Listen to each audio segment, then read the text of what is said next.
Welcome back to Astha IAS. आप सभी का स्वागत है आस्था आईएएस के इस ऑफिशियल यूट्यूब चैनल पर।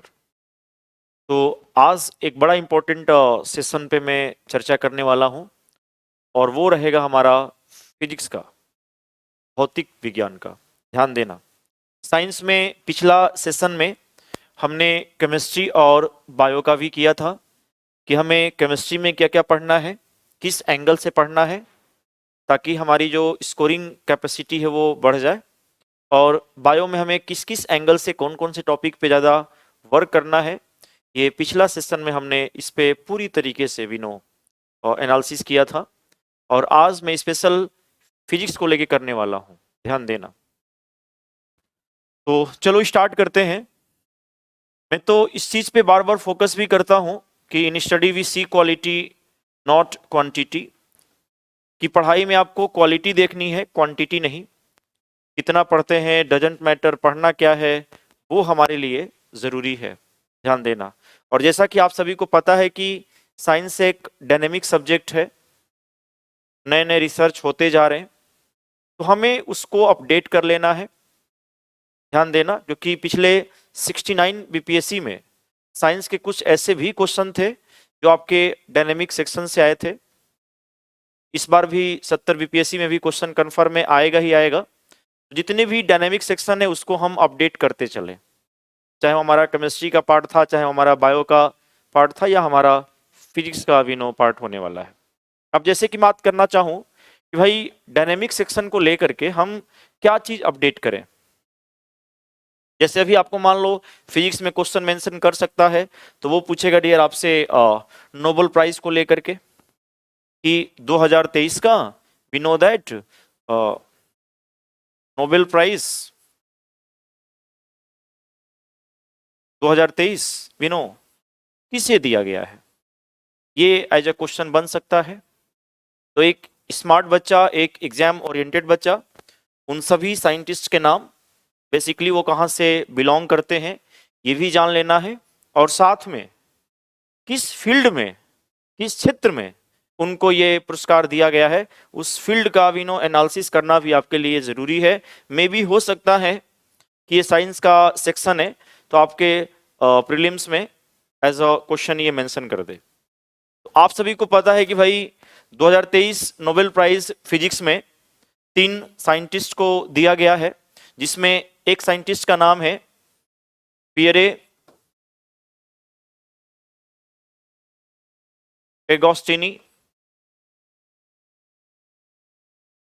सेकंड थे हमारे फेरेंक क्रॉस,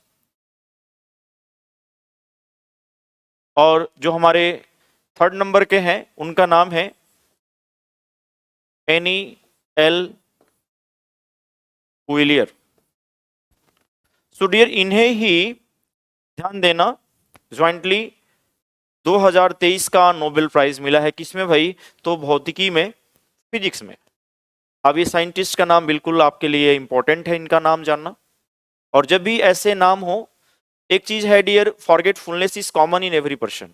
आप कोई चीज पढ़ते हो तो भूलते जरूर हो, सो इट्स गुड कि ऐसे नाम बिल्कुल आप एक पेज पे लिखिए, और जहां भी आपका स्टडी रूम है, जहां पर आप पढ़ते हैं, वहां पे इसको चस्पा कर दीजिए, लगा दीजिए। आपकी नजरें डेली इस पे यदि स्ट्राइक होती है, पड़ती है, तो वो ऑटोमेटिक जो है ना 5 दिन 10 दिन में चीजें याद हो जाता है और आप भूलते भी नहीं हो। ध्यान देना। सेकेंड चीज मैं आपसे शेयर करना चाहूंगा, जो एज अ प्रीलिम्स में क्वेश्चन के एंगल ले सकता है कि किस क्षेत्र में इनको नोबेल प्राइज दिया गया है, उस क्षेत्र से क्वेश्चन पूछेगा। ऑब्वियस सी बात है डियर, आपका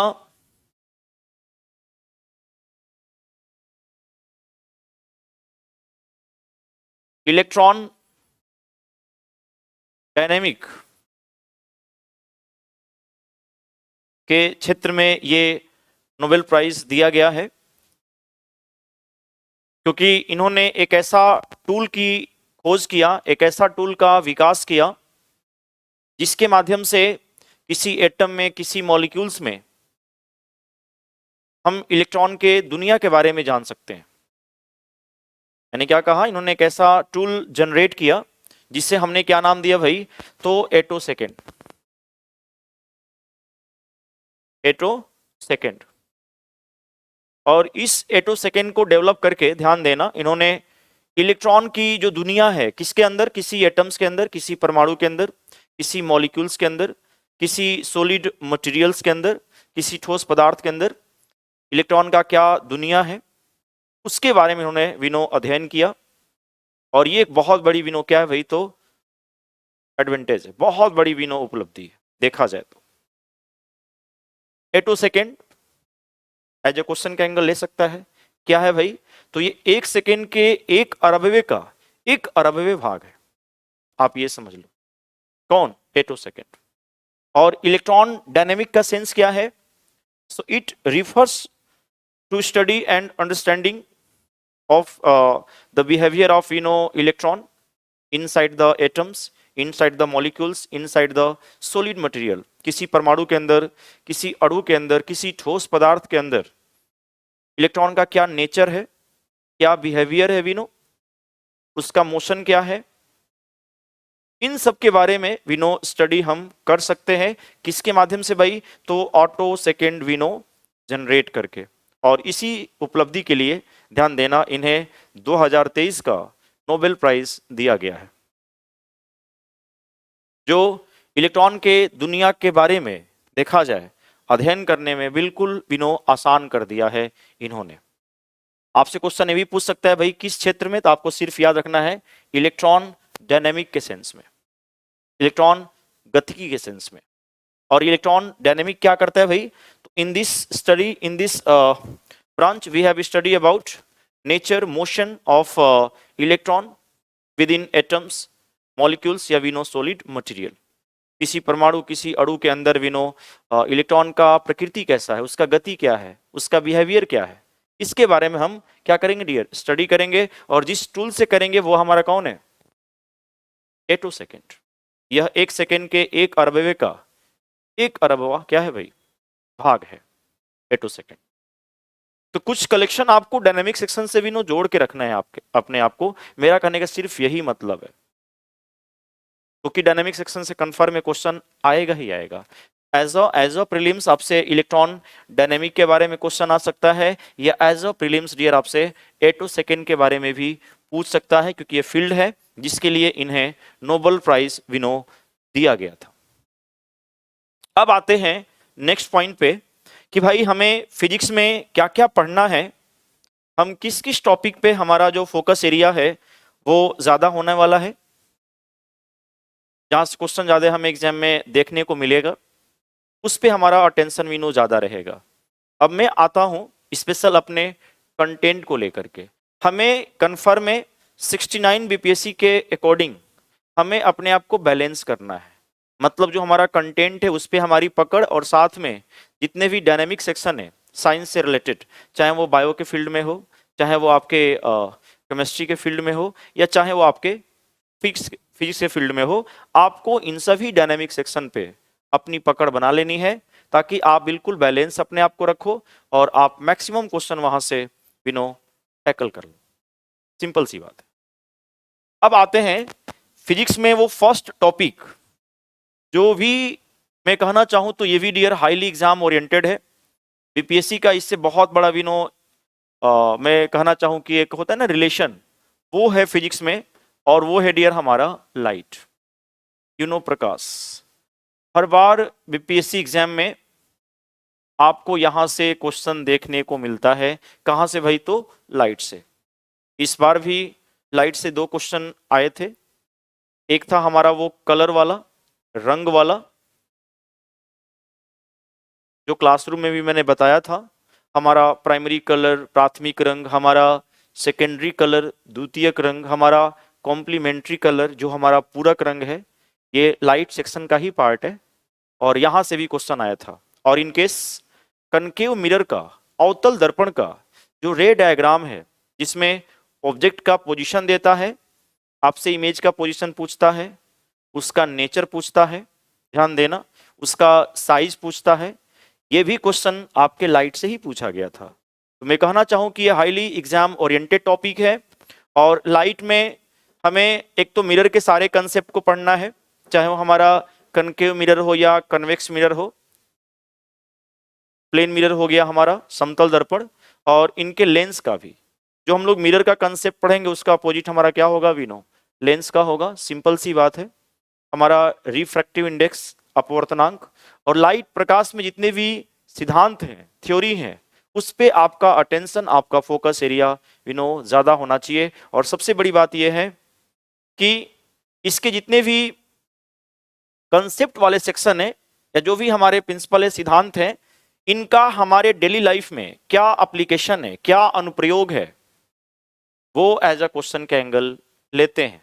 तो हमें कंसेप्ट पढ़ने के साथ साथ इनके सारे एप्लीकेशन को भी पढ़ना है और इनके लाइट को बिल्कुल स्ट्रॉन्ग कर लेना है। आफ्टर दैट हम लोग इस पे क्वेश्चन लगाएंगे, एक क्लैरिटी के लिए, अपने आप को एक्सप्लोर करने के लिए हम लोग लाइट से रिलेटेड सारे वो टॉपिक्स भी क्वेश्चन पे एंगल पे चर्चा करेंगे जो एज ए क्वेश्चन का एंगल ले सकता है। अब आपको लाइट टॉपिक को और इजी करना है तो कम से कम आपको अपनी क्लास 10th की एनसीईआरटी बुक को पढ़ना होगा। और मैं बार बार बोलता हूं इस चीज को कि आपको 4 बार पढ़नी है, 4 टाइम्स रीड करनी है। अंदर के क्वेश्चन को थोड़ा सा पढ़िए, जानिए वो कहना क्या चाह रहा है, क्या पता हुआ एज ए क्वेश्चन के एंगल भी ले ले आपके एग्जाम में। सेकेंड टॉपिक मैं आपसे शेयर करना चाहूंगा और वो रहेगा डियर किसका, हमारा तो साउंड का, ध्वनि। लाइट में आपके जितने भी आई डिफेक्ट है, नेत्र दोष से रिलेटेड, जैसे आपसे पूछ देता है myopia, hypermetropia, presbyopia, astigmatism, cataract, colour blindness, xerophthalmia, night blindness, ये जितने भी हमारे कॉमन आई डिफेक्ट हैं इनके बारे में हमें जान लेना है। और मायोपिया, हाइपरमेट्रोपिया होने के क्या कारण है, वो मेन रीजन ही आपसे क्वेश्चन के एंगल पूछेगा, सीधे नहीं पूछेगा इसके हम ट्रीट करने के लिए, इसको करेक्ट करने के लिए कौन सा लेंस का प्रयोग करेंगे, वो क्वेश्चन का एंगल नहीं पूछेगा। मायोपिया किसके वजह से होता है, मेन कॉज क्या है, मेन कारण क्या है हाइपरमेट्रोपिया का, मायोपिया का, जिसमें आपको लेंस के कन्वर्जिंग पावर के बारे में बतानी होगी, अपने आई बॉल्स के साइज के बारे में बतानी होगी। वो मेन कारण ही क्वेश्चन के एंगल लेगा, ध्यान दीजिएगा, यदि मैं कंसेप्ट के अकॉर्डिंग जाना चाहूं तो। सेकेंड टॉपिक मैंने क्या कहा भाई, साउंड, ध्वनि। साउंड से भी क्वेश्चन आपको देखने को मिलेगा। एक तो साउंड में हमारे जितने भी बेसिक कंसेप्ट है, जैसे हमारा इको हो गया, प्रतिध्वनि हो गया, ध्यान देना। अब इको के सारे पॉइंट हम लोग कैप्चर करेंगे कि इको के लिए कौन कौन से कंडीशन होने जरूरी है, किस केस इको के लिए केस क्या है भाई, क्या कंडीशन है। वायु में प्रतिध्वनि के लिए मिनिमम डिस्टेंस, फिर आपसे पूछ सकते हैं कि भाई जल में इको के लिए मिनिमम डिस्टेंस कितना होना चाहिए, या सॉलिड में, ठोस में इको के लिए मिनिमम डिस्टेंस कितना होना चाहिए।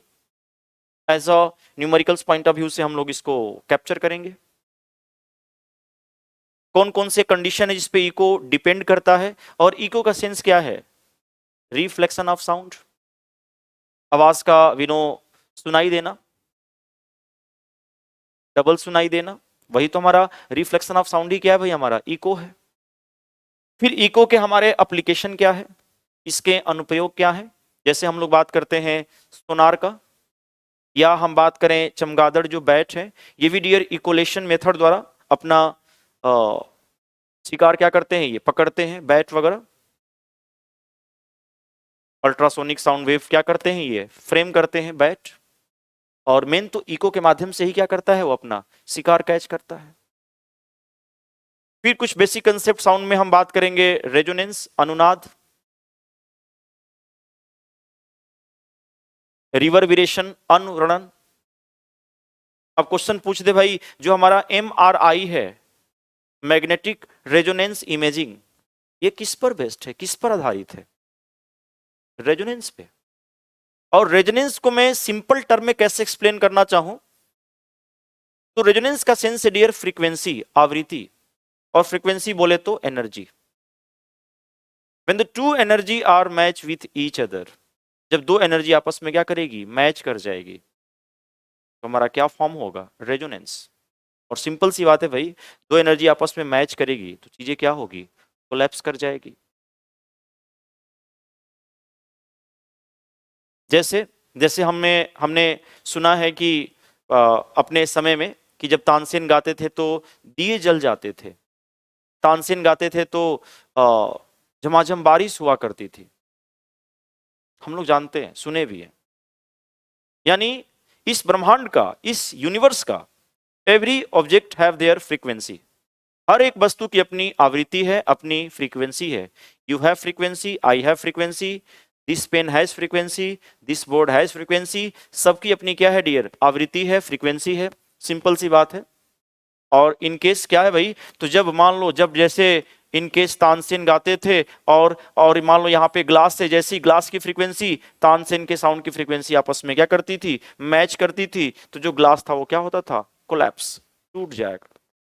यहाँ पे रेजोनेंस का ही इंपैक्ट है। आज भी जो सोल्जर्स होते हैं, जब वो कोई ब्रिज पार करते हैं, पुल पार करते हैं, तो उनको स्टेप में मूवमेंट करने के लिए मना किया जाता है, क्योंकि यहाँ भी रेजोनेंस बन सकता है। यानी जो पुल की फ्रीक्वेंसी है और उनके कदम के विनो, जो कदम ताल जो स्टेप वाइज जो मूव कर रहे हैं परेड के फॉर्म में, उनसे जो फ्रेम हो रही है फ्रीक्वेंसी, दोनों मैच की और पुल क्या हुआ? टूट हुआ, इन केस टूट गया। और अमेरिका में ऐसा केसेस देखने को मिला, ध्यान देना। तो रेजोनेंस के हमारे लाइफ में क्या एप्लीकेशन है, क्या अनुप्रयोग है, ये हमें जान लेना है। रिवर्बरेशन, अनवरण, साउंड के कितने कैरेक्टर हैं? यदि हमें दो साउंड को डिफरेंशिएट करना होगा तो हम किसके आधार पे करेंगे? यू नो,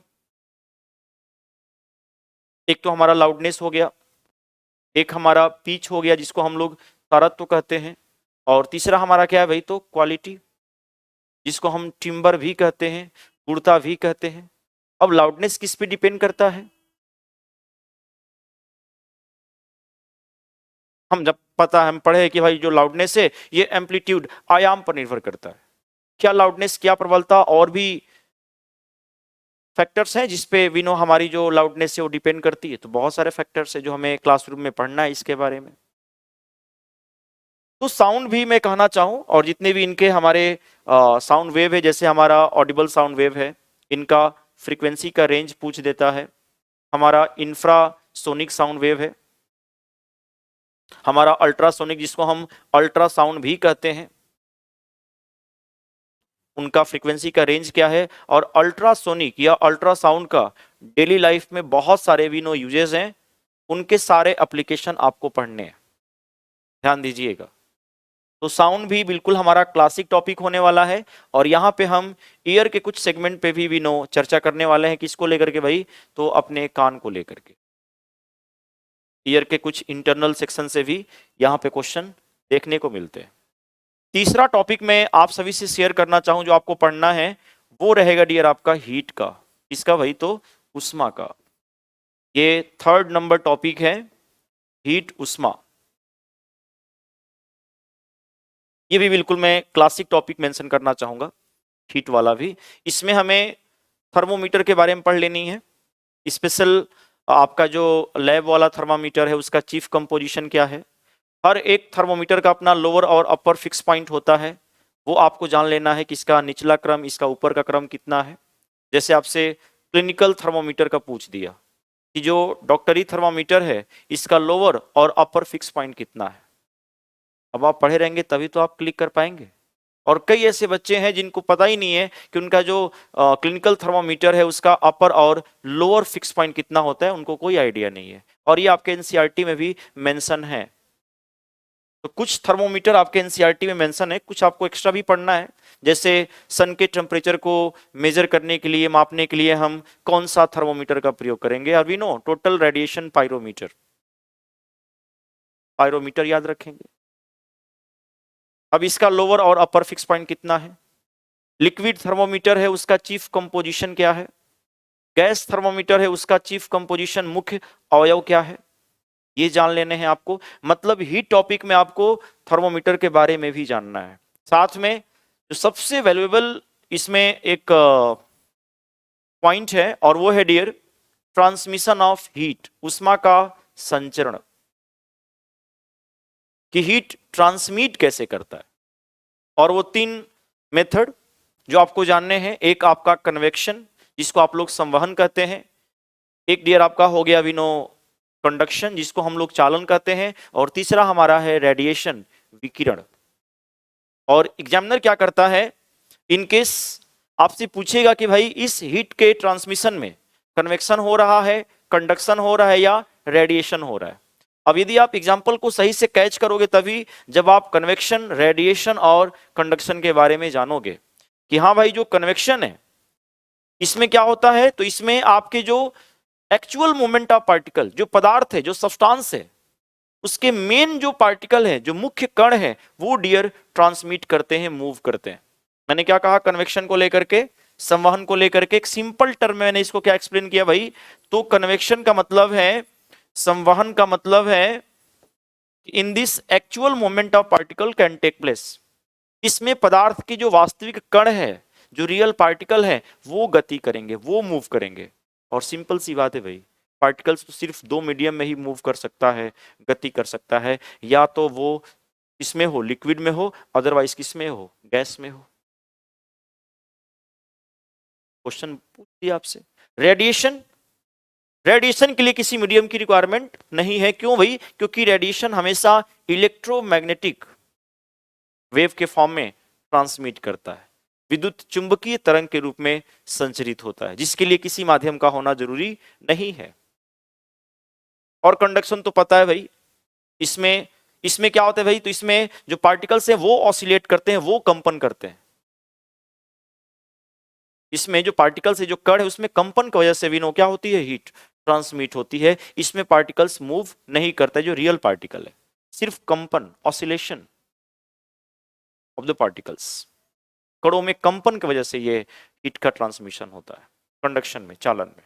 अब इनके एग्जाम्पल आपके डेली लाइफ में जितने भी चीजें घटित होती है, एज अ क्वेश्चन का एंगल ले लेगा आपसे कि हाँ भाई जो क्लाउडी नाइट है, it seem to be very hot in comparison to clean night.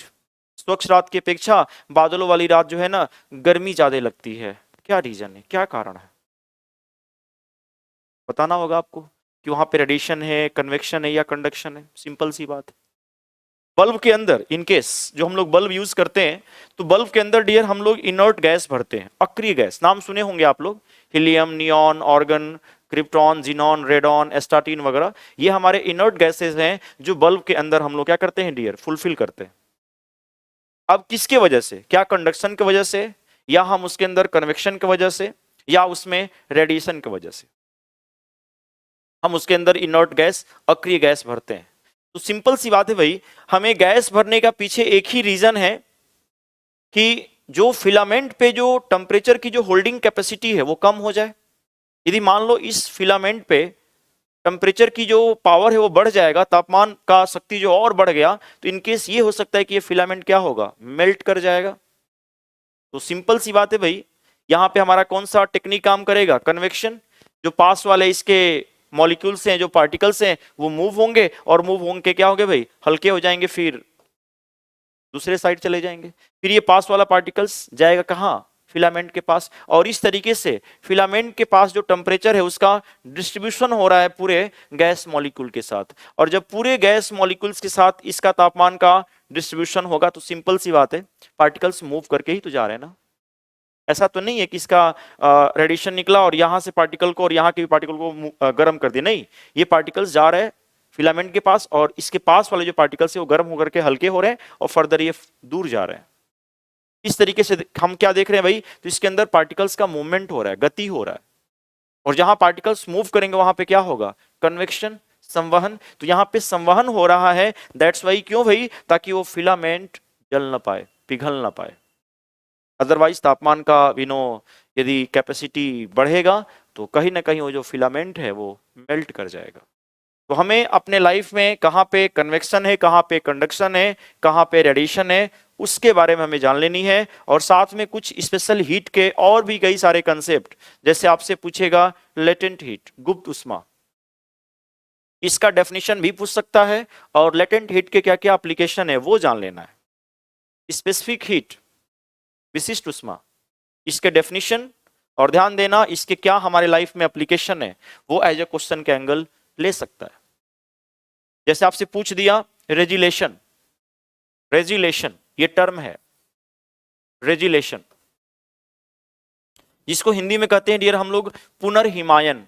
पुनर्हिमायन term हम लोग यूज करते हैं, रेजिलेशन का मतलब है। और नाम से पता चल रहा है यहां पे री का सेंस क्या है भाई, पुनः से, अगेन से, और जिलियर का सेंस है किससे भाई, तो फ्रीज से, जम जाना, फ्रीज हो जाना।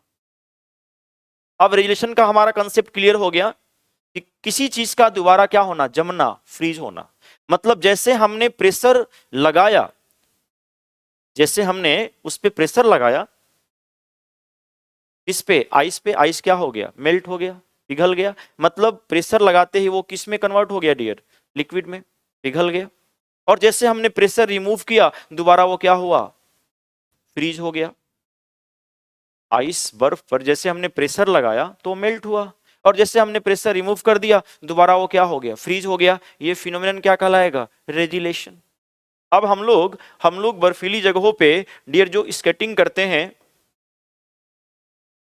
स्केटिंग कब पॉसिबल होगा, कब संभव होगा, कब पॉसिबल होगा, जब रेजिलेशन होगा। भाई स्केटिंग जो स्केट होता है, जैसे हम चढ़ते हैं प्रेशर बढ़ता है, और स्केट्स के अंदर जो बर्फ है प्रेशर पाते ही मेल्ट हुआ, वहां पे एज अ वाटर विनो एक लेयर बन जाती है स्केट के सरफेस पे, जो एज अ लुब्रिकेंट का काम करती है, जिसके माध्यम से क्या होते हैं डियर, आप फिसलते हो। एम आई क्लियर, ये सर नॉट, जिसके माध्यम से आप क्या करते हो डियर, फिसलते हो। तो मैंने क्या कहा भाई, आपने प्रेशर लगाया, आइस मेल्ट हो गया, आपने प्रेशर हटाया, दोबारा आइस क्या हो गया, फ्रीज हो गया। मतलब रेजिलेशन का जो इफेक्ट है एक तो डियर हमारे स्केटिंग में है, ये तभी पॉसिबल होगा जब हमारे स्केट के सरफेस पे, उसके नीचे जो सरफेस है, तल है, वो क्या हो जाए, लुब्रिकेंट हो जाए। और तभी लुब्रिकेंट होगा जब आइस क्या होगा, मेल्ट होगा। हम लोग स्नो बॉल बनाते हैं हैंड में, बर्फ ले लेकर के, और है ना बॉल बनाते हैं। ये बॉल देखते हैं ना, जैसे हम लोग प्रेशर एक्सर्ट करते हैं, बर्फ के बॉल बन जाते हैं, स्नो बॉल बन जाते हैं। और जैसे हमने प्रेशर विनो हटाया, दोबारा वो क्या हो गया, मेल्ट हो गया, सॉरी फॉर दैट, दोबारा वो फ्रीज हो गया। तो यहां भी हमने किसका इंपैक्ट देखा, रेजिलेशन का।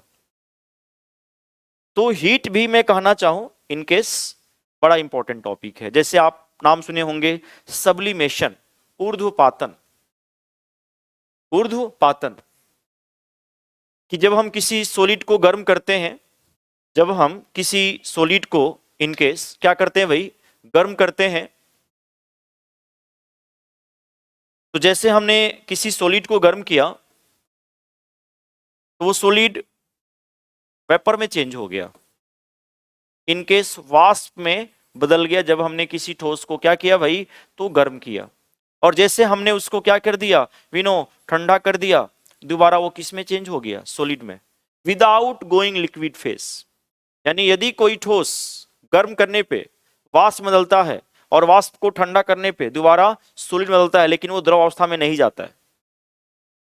Solid convert into vapour, and vapour convert into solid without going liquid phase, बिना द्रव अवस्था में गए, वही क्या कहलाएगा, हमारा सब्लिमेशन कहलाएगा। उसी को डियर हम लोग सब्लिमेशन कहते हैं, उसी को हम लोग ऊर्ध्वपातन कहते हैं।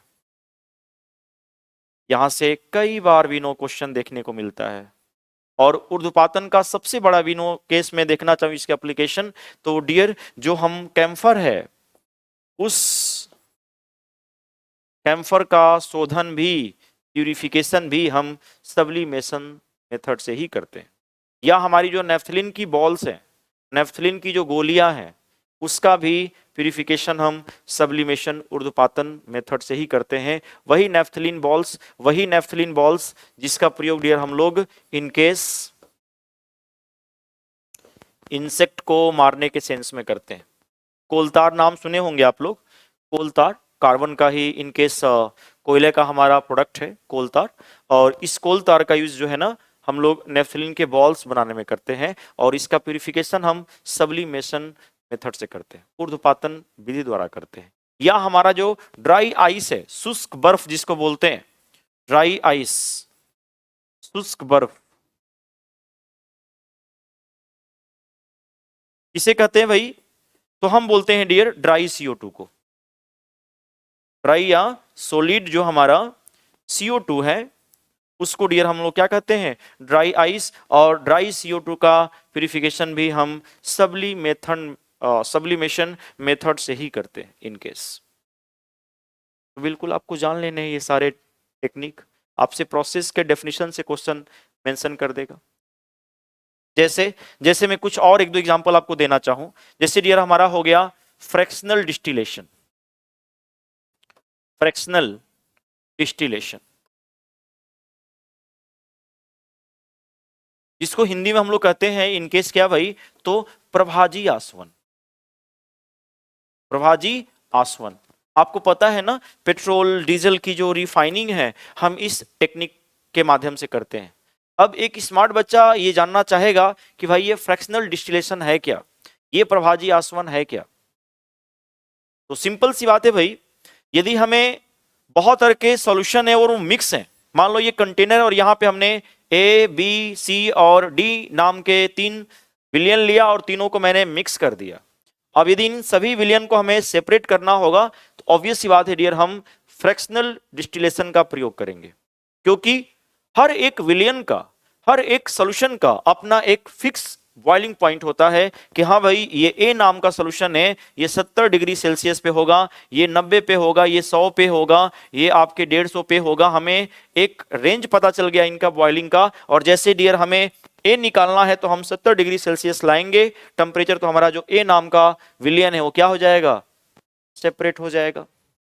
कंडेंसेशन का हम लोग यूज करते हैं, जब ये बाहर निकलेगा तो इनकेस दोनों तरफ हम लोग कोल्ड वाटर का प्रयोग करते हैं, और कोल्ड वाटर जब ये वेपर आएगा कोल्ड वाटर के कांटेक्ट में आएगा तो ये सीधे संघनन होगा, ड्रॉपलेट्स लेगा, और बड़े बड़े हमारे पास एक्सेप्टर होते हैं, संग्राहक होते हैं, जिसमें हम इन सभी को क्या करते हैं भाई, सेपरेट कर लेते हैं। यानी क्या है फ्रैक्शनल डिस्टिलेशन, तो बहुत तरह के सॉल्यूशन मिक्स हैं और सभी सॉल्यूशन को यदि हमें सेपरेट करना है तो भाई हम इनके बॉइलिंग पॉइंट क्वथनांक के आधार पे, है ना, हम इनको अलग कर सकते हैं, सेपरेट कर सकते हैं, और ये हमारा फ्रैक्शनल डिस्टिलेशन है। तो क्या हम पेट्रोल डीजल की रिफाइनिंग करते हैं और भी किसी चीज की हम रिफाइनिंग करते हैं, तो बिल्कुल। यदि मैं आपसे एक एग्जाम्पल देना चाहूं इसके अलावा, तो जैसे हमारे इन्वायरमेंट में गैसेज हैं, बहुत तरह के गैसेज क्या है, मिक्स हैं। तो पहले डियर हम थर्मोडायनेमिक प्रोसेस के द्वारा, उष्मागतिकी प्रक्रिया के द्वारा हम सभी गैस को लिक्विड में कन्वर्ट करेंगे, और जैसे सारा गैस हमारा लिक्विड में कन्वर्ट हो जाएगा, ऑब्वियस सी बात है डियर, सबका अपना एक फिक्स बॉइलिंग पॉइंट हो जाएगा, और उसके अकॉर्डिंग हमें ऑक्सीजन, नाइट्रोजन, सल्फर सबको क्या करेंगे, हम सेपरेट कर देंगे। ये जो आईसीयू में एक्स्ट्रा ऑक्सीजन मिलाया जाता है वो कहां से लाया जाता है, वो भी डियर इसी टेक्निक के माध्यम से लाते हैं हम लोग। किससे, तो फ्रैक्शनल डिस्टिलेशन। अंतर सिर्फ ये है कि पहले हम उन सभी गैसों को विनो लिक्विड में क्या करेंगे भाई, चेंज करेंगे, और वो प्रक्रिया क्या नाम बताया मैंने, थर्मोडायनेमिक। और फर्दर इसके बाद हम क्या करेंगे, प्रभाजी आसवन के माध्यम से उन सभी गैसेस को हम सेपरेट कर लेंगे। तो मेन डेफिनेशन को समझिए, और फिर आप ना उसके द्वारा जो एप्लीकेशन है, कहाँ कहाँ उनके अनुप्रयोग है, उस पे आप अपना फोकस एरिया क्या करें भाई, फ्रेम करे, जनरेट करे। यानी एक तो हमारा लाइट टॉपिक हुआ, सेकेंड टॉपिक मैंने मेंशन किया था डियर किसका भाई, तो साउंड का, हाईली एग्जाम ओरिएंटेड टॉपिक है। थर्ड मैंने क्या कहा, हीट, उष्मा, यहां से भी क्वेश्चन आपके एग्जाम में दिख जाते हैं। इसके अलावा डियर एक टॉपिक मैं आपसे और शेयर करना चाहूंगा, और वो रहेगा हमारा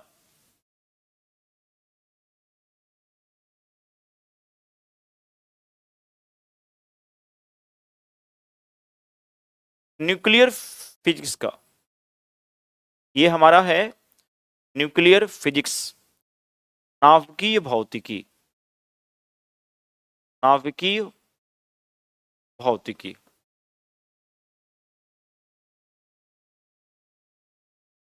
न्यूक्लियर फिजिक्स के जो फादर हैं, जो जनक हैं, एक तो पता होना चाहिए आपको, रदरफोर्ड। और न्यूक्लियर फिजिक्स में ध्यान देना, हमें एटम के बारे में जान लेनी है, साथ में जो हमारे आइसोटोप्स हैं, समस्थानिक हैं, हमारे आइसोबार समभारिक हो गया, आइसो इलेक्ट्रॉनिक सम इलेक्ट्रॉनिक जिसमें इलेक्ट्रॉनों की संख्या समान है, आइसोटोन्स जिसमें न्यूट्रॉनों की संख्या समान है, और आइसोटोप्स के क्या क्या विनो हमारे लाइफ में, मेडिकल फील्ड में इनके यूजेस हैं, इनके अनुप्रयोग हैं। एक तो ये क्वेश्चन का एंगल लेता है। दूसरा चीज कि रेडियो एक्टिव जो एलिमेंट होते हैं ये सिर्फ अपने से अल्फा बीटा और गामा जो रेज है क्या करते हैं डियर, ये एमिट करते हैं। और एक टर्म आता है जो मैंने देखा है स्टेट लेवल के एग्जाम में आता हुआ क्वेश्चन, ट्रांसम्यूटेशन। ट्रांसम्यूटेशन का मतलब है तत्वांतरण, मतलब होता है ना कि एलिमेंट का ट्रांसम्यूटेशन कैसे होता है, तत्व कैसे चेंज होगा, इस पे बड़ा टेंशन है। और ऐसा मैं ट्रिकी मेथड से ये न्यूमेरिकल्स कराता हूं बड़े सिंपल वे में, कि आपको पता है कि एक अल्फा कण निकलेगा तो उसके एटॉमिक नंबर में 2 की कमी, मास नंबर में 4 की कमी होगी। एक बीटा कण निकलेगा तो एक मास नंबर जो है एक एज इट इज रहेगा और जो हमारा एटॉमिक नंबर है वो एक बढ़ जाएगा, और गामा में कोई चेंजेस नहीं होता है। यानी अल्फा बीटा गामा निकलने से रेडियो एक्टिव एलिमेंट के एटॉमिक नंबर और मास नंबर में क्या चेंजेज होंगे वो आपसे पूछ सकता है एग्जामिनर। अगेन मैं बात करना चाहूं न्यूक्लियर फिजिक्स में हमें पढ़ना है न्यूक्लियर रिएक्शन, नाभिकीय अभिक्रिया। हमारा न्यूक्लियर फिजन हो गया, नाभिकीय विखंडन, न्यूक्लियर फ्यूजन हो गया, नाभिकीय संलयन। इनके रिएक्शन जान लेने हैं। पर रिएक्शन सबसे ज्यादा एनर्जी कौन दे रहा है, या per unit mass of fuel, प्रति इकाई ईंधन में एनर्जी कौन दे रहा है, दोनों में हमें वेरिएशन देखना है। ये भी एज ए क्वेश्चन का एंगल ले सकता है। और न्यूक्लियर जो फ्यूजन है, नाभिकीय विखंडन है, इसको हम कंट्रोल करने के लिए न्यूक्लियर रिएक्टर का प्रयोग करते हैं। और उस रिएक्टर का मेन कंपोनेंट क्या है वो जानना है आपको। और अलग अलग कुछ न्यूक्लियर रिएक्टर पे भी आपको चर्चा कर लेना है, जैसे फास्ट ब्रीडर रिएक्टर हो गया, यहां से क्वेश्चन आपके बीपीएससी में आया भी था। तो कहीं ना कहीं न्यूक्लियर फिजिक्स भी हमारा बिल्कुल इंपॉर्टेंट टॉपिक है, यहां से भी क्वेश्चन आपको देखने को मिलेगा। और नेक्स्ट टॉपिक में शेयर करना चाहूं वो डियर हमारा है वर्क, एनर्जी एंड पावर। यानी हमारा कार्य हो गया ऊर्जा और शक्ति। ये क्लास 9th का टॉपिक है, ध्यान दीजिएगा, जिसमें आपको एनर्जी का एसआई यूनिट, एनर्जी का कमर्शियल यूनिट जो हमारा ट्रेड यूनिट है, या हम उसको बिगर यूनिट बोल सकते हैं, इसका एनर्जी का, ऊर्जा का, पावर का बिगर यूनिट, एसआई यूनिट, तो इनके यूनिट के बारे में जान लेना है। और साथ में एनर्जी ट्रांसफॉर्मेशन से क्वेश्चन देखने को मिलते हैं, ऊर्जा का रूपांतरण, कौन किस एनर्जी में है ना, एक एनर्जी किस कैसे सेकेंड एनर्जी में क्या होती है, अदर एनर्जी में फॉर्म चेंज होती है। यानी जो एनर्जी ट्रांसफॉर्मेशन है, एक एनर्जी का दूसरे एनर्जी में क्या होना, चेंज हो जाना। और एनर्जी कन्वर्टर, जैसे अभी पूछा था ना आपके 69 बीपीएससी में फोटो इलेक्ट्रिक सेल वाला कंसेप्ट याद होगा सभी को, इसी टॉपिक से मेंशन किया गया था। एनर्जी ट्रांसफॉर्मेशन, ऊर्जा का रूपांतरण। और एनर्जी जो कन्वर्टर है, जो ऊर्जा परिवर्तक है, वो जान लेना है। जैसे आपसे इलेक्ट्रिक मोटर पूछ दिया, hydro electric power plant, thermal power house, electric iron हो गया, रेडियो हो गया, सोलर सेल हो गया, फोटो इलेक्ट्रिक सेल हो गया। तो देखना है कि इनका कैसे एनर्जी एक फॉर्म से दूसरे फॉर्म में क्या हो रही है, चेंज हो रही है। ये बिल्कुल इंपॉर्टेंट टॉपिक है, ध्यान देना। और साथ में मैं कोरिलेट करूंगा क्लास 10th का एक टॉपिक है sources of energy. Sources of energy, हालांकि ये पुरानी एनसीईआरटी बुक में ये टॉपिक आपको मिलेगा, ध्यान देना। ऊर्जा के स्रोत, आपके ये पुरानी ओल्ड जो एनसीईआरटी है उसमें ये टॉपिक है, नई एनसीईआरटी में इसको हटा दिया है, किसको, सोर्सेज ऑफ एनर्जी को। लेकिन आपको ओल्ड एनसीईआरटी के जरिए ये पढ़ लेना है। क्यों भाई, क्योंकि आज के समय जो फ्यूल है, जो ईंधन है, ये एक बर्निंग मैटर है सभी देश के लिए, सभी कंट्री के लिए। हर कोई फ्यूचर फ्यूल पे काम करना शुरू कर दिया है, क्योंकि ऐसा गेस किया जा रहा है कि जिस तरीके से विनो पॉपुलेशन बढ़ रहा है, जनसंख्या बढ़ रही है, तो आने वाले दिनों में हमारे पास फॉसिल्स जो फ्यूल है, जो जीवाश्म ईंधन है, उसकी कमी होने वाली है। तो क्यों ना हमें 2040 तक ऐसा अनुमान लगाया जा रहा है। तो अब हमें फ्यूचर फ्यूल पे विकल्प तैयार करने होंगे। तो इस टॉपिक में हमें सभी एनर्जी के बारे में बात करेंगे जो हमारा कन्वेंशनल है, पारंपरिक ऊर्जा के स्रोत है, नॉन कन्वेंशनल एनर्जी के सोर्स जो हमारे गैर पारंपरिक है, रिन्यूएबल, नॉन रिन्यूएबल, नवीकरणीय, गैर नवीकरणीय, ये सब हमें पढ़ लेने हैं। बायोमास, चारकोल के बारे में ध्यान देना, और साथ में जितने भी नॉन कन्वेंशनल है जैसे आपका विंड एनर्जी हो गया, इनकेस आपका एनर्जी फ्रॉम द सी, समुद्र से जो हम ऊर्जा प्राप्त करेंगे, टाइडल एनर्जी वगैरह, जियोथर्मल एनर्जी, भूतापीय ऊर्जा, इस टॉपिक में आपको देखने को मिलेगा। अब जियोथर्मल आपको पता है कि भाई अर्थ के बिल्कुल डीपेस्ट पॉइंट पे बड़े बड़े चट्टान है और उस चट्टान में रेडियो एक्टिव फ्यूजन हो रहा है, रेडियो एक्टिव विखंडन हो रहा है, जिसके फलस्वरूप एनर्जी क्या हो रही है भाई, रिलीज हो रही है, और वो अंडरग्राउंड वाटर को स्टीम में कन्वर्ट कर रही है। अब हम क्या करेंगे, पाइप के जरिए उस स्टीम को बाहर लाएंगे और टरबाइन घुमा करके विनो क्या करेंगे, इलेक्ट्रिक फॉर्म करेंगे। तो जियोथर्मल एनर्जी के बारे में भी बात कर लेनी है। साथ में जो मैनमेड फ्यूल है जो हम लोगों ने बनाया है वो भी आपको इस टॉपिक में पढ़ना है, सोर्सेज ऑफ एनर्जी। जो हमारे नेचुरल फ्यूल है, प्राकृतिक ईंधन है, वो भी डियर हमें इसमें पढ़ना है।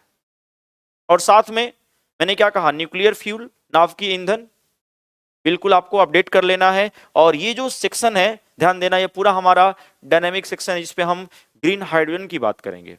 हमारे जो फ्यूचर फ्यूल है जैसे हमारा क्लेथरेट हो गया, जिसको हम लोग गैस हाइड्रेट के नाम से जानते हैं, जिसको हम लोग ब्लू आइस के नाम से जानते हैं। इसका स्ट्रक्चर कैसा है, हमारी जो IBA है, हमारी जो IGA है, इंडियन गैस अथॉरिटी, और जो अमेरिकी नौसैनिक है वो भी इसके ऊपर काम कर रहे हैं। अब क्लेथरेट की संरचना कैसी है वो एज ए क्वेश्चन के एंगल लेगा डायनेमिक सेक्शन से। क्लेथरेट के अंदर कौन सी गैस वी नो ट्रैप्ड है, कौन सी गैस छुपी पड़ी है, वो एज ए क्वेश्चन के एंगल ले लेगा। क्लेथरेट इंडिया में कहां कहां देखने को मिला है, जैसे आपका ईस्टर्न वेस्टर्न पार्ट है, वी नो अंडमान आपका रीजन हो गया, या आपका बे ऑफ बंगाल हो गया, कृष्णा गोदावरी के बेसिन हो गए, महानंदा के कुछ सेक्शन हो गए, वहां पे आपको क्लेथरेट ब्लू आइस देखने को मिल रहा है। और ये बिल्कुल लैटिस फॉर्म में है, बिल्कुल जालिका की संरचना के रूप में है, और इस वाटर मॉलिक्यूल्स के अंदर मीथेन गैस ट्रैप्ड है, छुपी पड़ी है। बस चिंता का विषय यही है कि भाई मीथेन गैस है तो ग्लोबल वार्मिंग को बढ़ावा देगा, और इनकेस चूंकि ये सी रीजन में है तो कहीं ना कहीं हम यदि निकालेंगे तो लीकेज के चांसेस होंगे जो हमारे एक्वाटिक एनिमल्स को, जल में रहने वाले जीवों को हानि पहुंचा सकते हैं। तो ये कुछ इनके डिसएडवांटेज है जो आपको थोड़ा बहुत जानना है। हमारा CBM है, कोल बेड मीथेन, हमारा सेल गैस है। अब सेल गैस को हम किस टेक्निक से रिमूव करेंगे, आपको सोर्सेज ऑफ एनर्जी में पढ़ लेना है, हाइड्रोलिक फ्रैक्चरिंग, हाइड्रोलिक फ्रैक्चरिंग। अब वो हाइड्रोलिक जो फ्रैक्चरिंग है डियर, उसमें हम वाटर के बीम पास कराएंगे उस सेडिमेंट्री रॉक के ऊपर और सादी चट्टान के ऊपर। और हाइड्रोलिक फ्रैक्चर में हम वाटर का बीम का यूज करते हैं। अब हम हथौड़े से तो यूज करेंगे नहीं, पता चला हम पीटना शुरू किए, फ्रिक्शन हुआ और वहीं पे विस्फोट कर गया। अब एक क्वेश्चन आता है एग्जाम में कि ये जो हाइड्रोलिक फ्रैक्चर है इसमें हम ग्वार का जो बीन्स है, जो क्लस्टर बीन है, ग्वार की जो फली है, उसका प्रयोग करते हैं to increase the viscosity of water. उस पानी के श्यानता को बढ़ाने के लिए, वाटर की विस्कोसिटी को बढ़ाने के लिए हम उस ग्वार के बीन्स में, क्लस्टर बीन में, ध्यान देना बिनो, हम लोग उस पानी के अंदर ये मिला देते हैं ग्वार की बीन्स, ताकि उसकी विस्कोसिटी क्या हो जाए, बढ़ जाए। एक स्मार्ट बच्चा ग्वार जो प्लांट है उसके बारे में थोड़ा बहुत जान लेता है, क्योंकि पहले हम लोग ग्वार की जो फली है उसका use as a food processing industry में करते थे, एनिमल्स और पीपल के लिए भी नो फूड के रूप में। लेकिन इन दिनों आज के समय ग्वार की जो फली है इसका प्रयोग डियर हाइड्रोलिक फ्रैक्चरिंग में एज अ फ्यूल जनरेट करने के सेंस में किया जाता है। इंडिया और पाकिस्तान के भी क्षेत्रों में ये ग्वार की फली देखने को मिलती है। तो इसका लोकेशन कहाँ पे है इंडिया में वो जान लेना है। कहीं ना कहीं सोर्सेज ऑफ एनर्जी हमारा बड़ा इंपॉर्टेंट टॉपिक है, और यहाँ से हम ये टॉपिक बिल्कुल सही से कैप्चर कर ले जाएंगे। इसके अलावा ध्यान देना, इसके अलावा डियर आपको पढ़ना है इसमें, तो वो पढ़ना है फोर्स, बल, इसके यूनिट वगैरह जान लेने हैं हमें। और साथ में जितने भी हमारे फोर्स हैं, हमारा ससंजक बल, असंजक बल, इंटर मॉलिक्यूलर फोर्स क्या है, अंतर आणविक बल क्या है, सेंट्रीपिटल फोर्स, सेंट्रीफ्यूगल फोर्स, ये सब हमें इन केस स्टडी करना है फोर्स में, और हमें पढ़ना है डियर फ्रिक्शन, घर्षण। फ्रिक्शन के जो टाइप्स हैं, घर्षण के जो प्रकार हैं, वहां से क्वेश्चन देखने को मिलता है। फ्रिक्शन को कम कैसे किया जाए वो हमें पढ़ लेना है, जान लेना है, ध्यान देना। तो फोर्स, फ्रिक्शन भी हमारा इंपॉर्टेंट टॉपिक है, और मोशन, हमें गति के बारे में भी पढ़ना है। मैं कहना चाहूँ तो यहाँ से भी क्वेश्चन आपके एग्जाम में जो है ना दिख जाते हैं। मोशन वाला भी टॉपिक क्या है, इंपॉर्टेंट। इसके अलावा यदि मैं कहना चाहूँ तो आपको पढ़ लें आप यूनिट्स, यहाँ से भी क्वेश्चन आया था, यूनिट्स एंड मेजरमेंट,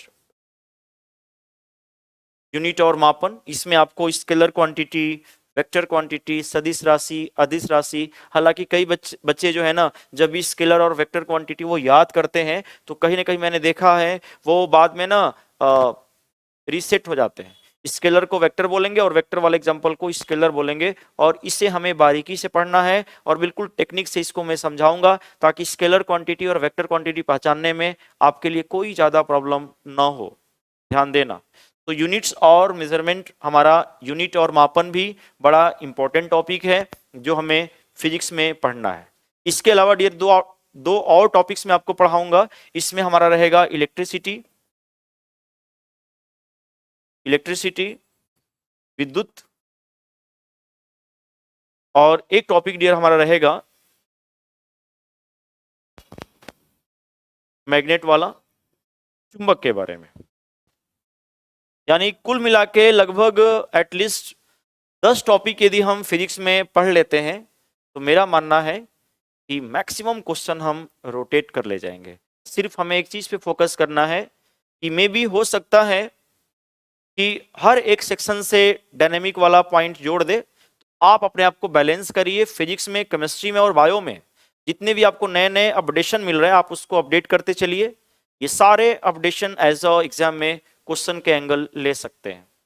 तो बायो में तो आपको बिल्कुल ज़्यादा वर्क करना ही नहीं है। बायो में तो जितनी सारी नई नई बीमारियां आ रही हैं हर दिन, उनके ट्रीटमेंट के लिए इनकेस आपके न्यूज़पेपर में अलग अलग सेगमेंट देखने को मिलता है, तो कहीं ना कहीं वो एक इजी सेगमेंट होगा और वहाँ से ज़्यादा डायनेमिक सेक्शन आपको देखने को मिलेगा। लेकिन आप फिजिक्स केमिस्ट्री के भी डायनेमिक पार्ट को बिल्कुल न छोड़ें, उसको टच करें और एनसीईआरटी को बिल्कुल रीड करें। और इनकेस मेरा एक हमेशा से रहा है, इस चीज को मैं बताता भी हूं कि जब भी आप पढ़े तो मैक्सिमम क्वेश्चन पे वर्क करें। इससे आपके अंदर जो क्लैरिटी है ना डियर, वो अपने आप को ना आप खुद जो है एक्सप्लोर करोगे, आपकी थिंकिंग स्किल बढ़ेगी यदि आप क्वेश्चन पे वर्क करते हो तो। और बिल्कुल अलग एंगल से मैं एक एक टॉपिक के बारे में आपको समझाऊंगा, वो सारे क्वेश्चन के एंगल शेयर करूंगा जहां से क्वेश्चन एग्जामिनर रोटेट कर सकता है, दे सकता है। और 10 जो टॉपिक्स है फिजिक्स में ये इनफ है, इससे प्लस आपको नहीं पढ़ना है। तो ठीक है, मिलते हैं अपने रेगुलर ऑफलाइन और ऑनलाइन क्लास में। ठीक है, बाय बाय।